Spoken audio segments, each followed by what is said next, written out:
बिस्मिल्लाहिर्रहमानिर्रहीम। अस्सलाम वालेकुम व्यूअर्स, कैसे हैं आप सब। उम्मीद करती हूँ आप बिल्कुल ठीक होंगे। अल्लाह ताला आपको अपने हिफ्ज़ व अमान में रखे। तो नाज़रीन, आज हम जो है ना बहुत ही मज़े की रेसिपी बनाने जा रहे हैं। आज हम बना रहे हैं देसी मुर्गी, वो भी देसी स्टाइल में।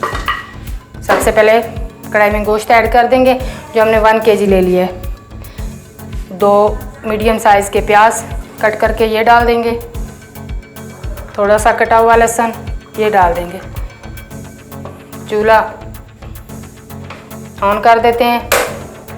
इसमें हम जो है 2 गिलास पानी ऐड कर देंगे।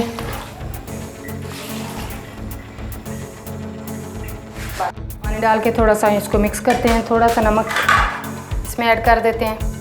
अब हम कवर करके गलने के लिए इसको रख देते हैं। देखें 20 से 25 मिनट हमने इसको कवर करके रखा था और ये देसी चिकन जो है हमारा अच्छी तरह गल गया है। बिल्कुल नरम नाजुक सा जो है ना हमारा मुर्गा था, फटाफट गल गया। अब हम इसमें घी ऐड करेंगे।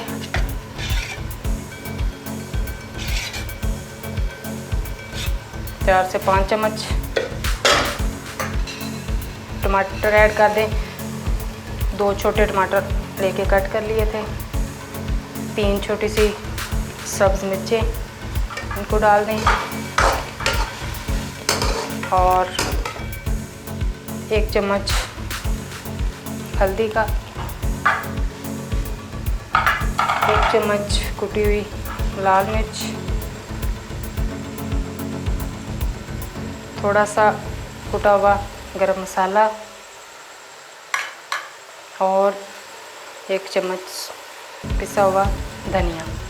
इसको डाल के अच्छी तरह जो है ना हम इस मुर्गे की जो है ना भुनाई कर लेते हैं।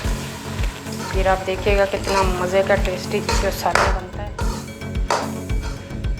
ये देसी चिकन जो है शोरबे वाला बनता है।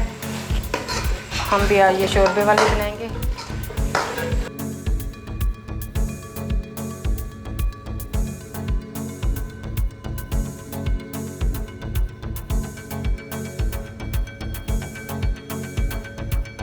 गिलास पानी डाल के अब हम इसको कवर कर देते हैं ताकि अच्छी तरह पक सके। 5 मिनट हाई फ्लेम पे पकाने के बाद सालन हमारा बिल्कुल रेडी हो चुका है। चूल्हा हमने बंद कर दिया है। अब हम आपको ये शोरबे वाला सालन डोंगे में निकाल के दिखाते हैं। देखिए कितना मज़ेदार बना है। फाइनल लुक देख लें सालन की। ये हमारा देसी चिकन जो है वो रेडी है। तो अगर आज की वीडियो आपको पसंद आई हो तो लाइक करें, शेयर करें और आपसे रिक्वेस्ट है कि चैनल को ज़रूर सब्सक्राइब कर दें। अल्लाह हाफिज़।